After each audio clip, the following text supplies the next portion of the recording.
kelas ibu hamil pun itu tidak hanya kita belajar untuk melatih fisiknya, untuk senam-senamnya, pengetahuan penyuluhan tentang kesehatan gigi, kesehatan badan sendiri, perawatan dari payudara juga, jadi banyak hal. Nah, sekarang yang terutama memang gigi itu yang harus benar-benar diperhatikan.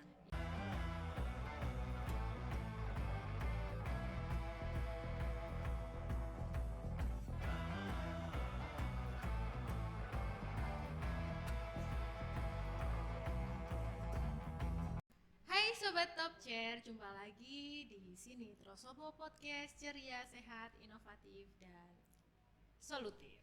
Hari ini kita kedatangan dua kader kita yang cantik-cantik, yang syemok-syemok dari kader Desa Sidodadi, Bu Dewi. Selamat siang Ibu. Selamat siang. Dan satu lagi pelatih senam yang sangat energik, Bu Yanti dari Tanjung Sari. Selamat siang Ibu. Selamat siang. Selamat datang di studio podcast Trosopo. Terima kasih. Hari ini kita ngobrol-ngobrol tentang inovasi kita yang sudah berjalan 2 tahun ini. Dan juga nanti mungkin ada Q&A, kali aja ada titipan ya. Biasanya kan kalau masuk podcast gini udah banyak titipan pertanyaan nih. Ya. Jadi kita hari ini mau curhat-curhat, bincang-bincang tentang inovasi kita yang sudah berjalan 2 tahun ini dan digaungi oleh dua kader kita ini, yaitu aksi kami, akselerasi transformasi kader milenial dalam edukasi gigi dan stunting. Iya. Jadi gimana nih Bu, selama 2 tahun ini kira-kira ada pengalaman atau suka duka apa sih selama menjalani inovasi yang cukup rumit ini, karena nggak semua orang kan milenial ya. Ya, betul sekali ya.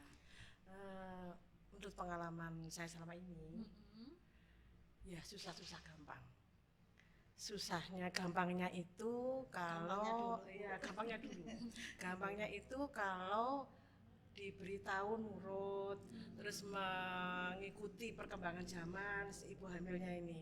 Nah, yang paling susah ini orang yang benar-benar tidak mau tahu, orangnya cuek. Nah, pengalaman yang tidak enak ini, saya pernah dia itu curhat ke saya, Bu, saya itu hamil masih trimester pertama. Saya itu kok sering nggak pernah sakit gigi, tapi kok ya cenut-cenut, tapi nggak ada yang lubang, Bu. Gimana? Solusinya apa? Ibu itu kan sudah saya kasih tahu, datang saja ke puskesmas yang terdekat Trosobo. Dokternya cantik sekali ya, masa enggak usah takut. Pokoknya kalau diperiksa nggak terasa apa-apa. Dijamin. Orang hilang aja. Lihat aja sudah langsung terpana. Nah, gitu. Nah, di situ saya beri wawasan bahwa di sana memang harus di trimester pertama itu harus memeriksakan kesehatan gigi. Karena itu berpengaruh sekali kepada ibu-ibu yang hamil tersebut. Karena apa? Karena kalau sudah sakit gigi, nggak bisa makan enak. Nah, kalau nggak bisa makan enak itu mempengaruhi asupan. Nah, asupan makanan itu yang diterima janin berkurang jadinya. Betul. Nah, begitu salah satunya. Jadi jangan sampai ke arah stunting ya Bu. Nah, ya. betul sekali. Ya.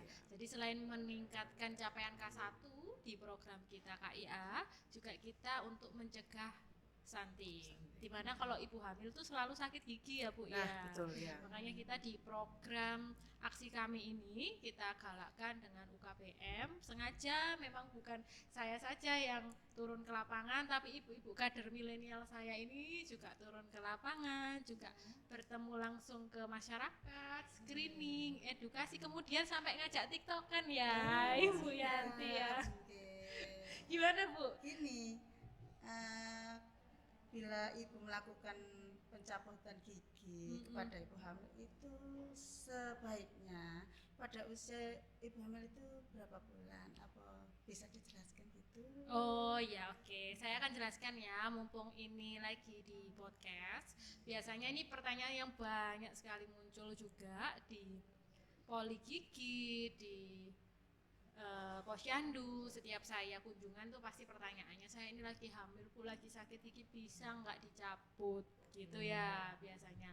Kalau untuk tindakan pencabutan gigi, tindakan invasif yang berhubungan dengan perlukaan itu baru boleh dilakukan di trimester kedua. Diingat-ingat ya Bu ya, di trimester kedua. Tapi di trimester pertama ada atau tidak ada keluhan, wajib melakukan K1, kunjungan pertama ibu hamil plus gigi. Kenapa kok gigi juga? Karena selama usia 4 bulan itu adalah pembentukan gigi bagi janin, sehingga biasanya kalsium, iron, terus Fe-nya itu pasti terserap juga kan, yang ibu makan pasti terserap. Makanya kenapa penting pemeriksaan gigi ya ke sana. Jangan sampai bayi baru lahirnya beratnya rendah, karena itu mengarah ke stunting. Karena memang sudah ada penelitiannya teman-teman, jadi bahwa kalau ibu hamil yang memiliki penyakit periodontal itu keradangan pada jaringan penyangga dan gusi, itu biasanya cenderung anaknya BPLR, berat bayi lahir rendah, dan itu mengarah ke stunting. Kalau selama ini di lapangan gimana nih Bu? Selain pertanyaan dari cabut gigi itu, biasanya ada pertanyaan apa lagi sih? Iya, banyak pertanyaan Bu Dokter, karena ya di lapangan itu bermacam-macam toh mengenai ibu hamil itu pertanyaannya sering sekali seperti ini. Bagaimana tips perawatan gigi dan mulut bagi ibu hamil? Nah, Gitu aja. ini ada Itu sering. hubungannya ya sama aksi kami aksi ya. kami. Karena di aksi kami itu kan kita pertama selain edukasi gigi lewat Zoom, lewat TikTok, lewat podcast, kita juga ke posyandu ya. Kelasnya Bu Ya. Gogi ada apa lagi? Ya. Ada apa aja yang sudah masuk aksi Di kami? desa kami, aksi kami itu masuk di posyandu terutama ya, posyandu. Ada juga ada kelas ibu hamil. Ada kelas ibu hamil di kelas ibu balita. Ya, soalnya situ- kalau ibu balita itu nyiapkan MPASI kan ya. Betul, iya. Ya, Kalau jadi di kita arahkan kelas ke ibu screening hamil gigi. pun itu tidak hanya kita belajar untuk melatih fisiknya, untuk senam-senamnya, pengetahuan penyuluhan tentang kesehatan gigi, kesehatan badan sendiri, perawatan dari Biasanya dengan payudara ya, juga, jadi iya. banyak hal. Nah, sekarang yang terutama memang gigi itu yang harus Iya. benar-benar diperhatikan. Iya, karena gigi kan ada hubungannya ke arah stunting tadi ya Bu Ya, ya. Nah, betul sekali. yang saya salut nih dari kedua kader milenial kita ini itu saat saya memberikan kartu kendali itu berisi penjaringan ya, penjaringan ibu hamil supaya mau berobat ke dokter gigi di Puskesmas Trosobo. Ini tuh banyak sekali penjaringannya, banyak sekali ya ibu hamil yang Alhamdulillah. kemudian berbondong-bondong ke Nah, sini. ya Itu itu. kira-kira kok bisa Bu? Banyak sekali. Nah. Maksudnya kan biasanya saya kira itu 1-2 orang yang datang. Ini kok banyak yang Nah. berbondong-bondong gitu. Ini apa Gini, di Dok. toa masjid atau gimana? Oh gini dok. Awalnya memang 1-2 aja yang oke. Apa sih Bu? Gimana sih gunanya apa? Coba aja datang gitu. Coba aja. Saya beri saya data ibu hamil itu, lalu ya saya beri penjelasan juga. Akhirnya saya beri barcode. Nah, itu intinya. dia. Ada barcode. Nah, ibu-ibu semua kan masih yang muda-muda kan juga nggak asing dengan barcode. Betul. Kan nanti Dicoba. kan bisa menghubungi langsung ke Betul. dokter Lila Tidak sendiri. satu saja, dia punya teman. Nah, jadi tularkan ke Oh. teman-teman, tidak harus saya sendiri. Jadi ibu hamil itu sendiri memberitahu Mengajak ke teman-temannya. teman. Gitu. Iya. Akhirnya jadi berbondong-bondong Jadi banyak seru sekali ya, yang ke antusiasmenya Trosobo. itu. Jadi ketok tular gitu Nah, ya. betul, ketok tular. Iya, jadi kita itu ada barcode di mana ketika aksi kami itu masuk ke kelas ibu hamil, ibu balita P4K dan posyandu itu kita menawarkan untuk scan barcode. Gunanya apa scan barcode itu? Supaya otomatis menjadi tamu VIP kita. Betul. Sehingga Langsung patas seperti ya, langsung. Iya, jadi ibu hamil, Tanpa tunggang. ibu balita Tidak perlu tidak menunggu. perlu menunggu, Menunggu langsung lama, ya. ke poli gigi Ya, untuk karena di-screening. menunggu Bu, kadang dia mual merasakan pusing, Nah, sudah itu dia. hamil, sudah duduk terus kan. Jadi bagaimana? Iya. Makanya cepat saja. Oh iya, pantesan ya. Jadi karena ada jalur VIP itu tadi. Iya, betul itulah. Rame poligiginya. Kalau pas gigi sakit, ibu hamil sakit gigi. Oh, iya, Dan udah cenut. sudah lumpuh. Kalau sudah ada barcode gini jadi Wah, langsung. betul. Nah, Cepat itu. ditangani, cepat Alhamdulillahnya di diperiksa. situ. Dan sebenarnya saya nggak kepikiran barcode ya, karena di kami tuh udah banyak barcode gitu loh. Ternyata ditiru sama ibu Sama kader itu. Oh, iya. puskesmas ini kok bisa Ewadul itu kan juga barcode. Ini ke pendaftaran online juga barcode. Sekarang ditiru sendiri oleh kader dengan inisiatif. Oh ya udah berarti nanti Barcode ke aja. poli gigi kita buat barcode aja. Gitu. Iya. Akhirnya banyak cakupan sasarannya. Alhamdulillah. Alhamdulillah dari ibu kader ini tadi. Baik, ada lagi mungkin yang mau ditanyakan atau pengembangan inovasi aksi kami ke depan, kira-kira gimana Bu? Ini masih ada pertanyaan dari teman. Siap. Apakah dampak bagi janin bila hamil itu sering sakit gigi, Dok? Nah itu dia, Sering masih sakit ada gigi, iya. hubungannya sama stunting tadi ya. Iya, Jadi betul. kalau ibu hamil sering sakit gigi, pastinya asupan nutrisinya kan kurang ya Bu Betul. ya. Kira-kira selain asupan nutrisi kurang, apa yang mungkin ibu hamil itu alami kalau sudah asupan nutrisinya kurang? Gini Bu, sebentar ya. Untuk ibu hamil biasanya kan sudah diberi kalsium. Tapi terkadang kok masih mungkin sakit linu-linu, terus gigi terutama. Nah, seperti itu. Terkadang kami juga ya karena apalagi ya, mungkin apa dari bahan makanannya yang harus Iya. benar-benar Nutrisi, diperhatikan. Betul. Vitamin. Jadi itu kadang bisa. itu ibu Makanan hamil itu sudah makannya sedikit, Nah, iya. salah pula ya. Nah, jadi Nah, makanan itulah apa? itulah tadi sudah kita koordinasikan dengan program gizi. Jadi selama ibu hamil ke sini yang tadi scan barcode ke poli Iya. gigi itu sudah langsung saya jawilkan pemegang program gizi supaya bisa diintegrasikan bahwa ketika memang yang bisa masuk hanya sekian tetap harus memenuhi gizi seimbang. Makanya akhirnya ibu-ibu di poli gigi itu kemudian saya arahkan ke pelayanan gizi juga sehingga di sana dijelaskan bahwa isi piringku itu begini loh, porsi makan nasi dan sayur itu sama-sama sepertiga dan nanti lauknya sekian harus gizinya seimbang. Bisa dijelaskan sedikit Bu mengenai gizi seimbang itu macamnya bagaimana? Oh iya, siap. Seperti sayur apa, lauk apa, minumnya? Iya.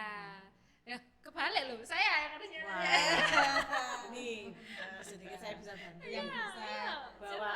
makanan bergizi Kira-kira. seimbang. Sekarang sudah bukan 4 dan 5 sempurna lagi. Iya, betul. Nah, sekarang itu makanan bergizi seimbang. Iya, isi piringku. Isi piringku di situ harus mengandung 4 bintang. Nah, Siap. itu kuncinya di situ. Betul. 4 bintang yang pertama itu karbohidrat. Karbohidrat itu bisa dari nasi, bisa dari Seukuran berapa itu Mas? nah itu sepertiga. Jadi Sepertiga dalam saja. satu piring itu ya sepertiga nasi gitu. Nah, terus ada sayur dan buah itu juga sepertiga juga. Apa sayur itu bisa dijelaskan kacang-kacangan, apa Nah, sayur hijau-hijau sayur, gitu ya, sayuran, yang lebih ya sayuran itu sayuran yang mengandung vitamin A, terutama vitamin A dan C. Nah, terus Biasanya ada vitamin juga C tertinggi di mana, Bu? dari apa? Sayur. sayur. Enggak, kalau buah vitamin C Kalau tertinggi. kalau vitamin C tertinggi itu dari jambu itu malah Jambu. tertinggi. Betul, bukan jeruk ya. Bukan. Betul, Ya. hebat ya. Sekarang Iya, jambu biji yang jambu merah. biji itu yang vitamin C tertinggi. Iya, benar. Malah bukan jeruk nipis. Nah, Iya. orang kalau tahu yang asam Iya. itu jeruk apa namanya vitamin C bukan. Nah, orang biasanya mikir semakin kecut semakin banyak Nah, vitamin betul. C-nya. Itu kan? kurang tepat. Nah, ternyata yang vitamin C tertinggi ada di Adalah di jambu. Nah, selain itu dari tadi sayur-sayuran juga dan buah, juga kacang-kacangan. Kacang-kacangan itu bisa dari itu lauk. Kacang-kacangan kan dari tempe, tahu. Iya. Nah, dari situ sayurnya yang dimasak kacang panjang. Nah, Terus yang terakhir apa ikan? Ikan yang mengandung zat Yang besi. gini, biasanya itu kan ya Nah, ikan Bisa. ikan yang paling gampang sekali itu ya telur. telur ya. Telur itu waduh itu vitaminnya Mudah- malah mineralnya mudah didapat mudah ya, didapat yang murah, gampang. ya. Yang di mana-mana ada. Nah, Sip. itu. Sudah bangga saya dengan kader-kader saya ini. Insya Allah SDM Puskesmas yang baik, yang kompeten, yang baiklah itu pasti menular ke kadernya ya. Jadi cerminan kadernya adalah cerminan bahwa oh SDM Puskesmasnya ternyata mengajarkan seperti itu. Jadi saya sedikit banyak juga bangga sama teman-teman Puskesmas Trosobo, Bu. Tepuk tangan. Terima kasih. Tepuk tangan. Ya. Oke, mungkin itu dulu ya hari ini kita pembahasannya. Nanti next kita mungkin akan adakan podcast lagi dan jangan kemana-mana. Jumpa lagi di lain waktu.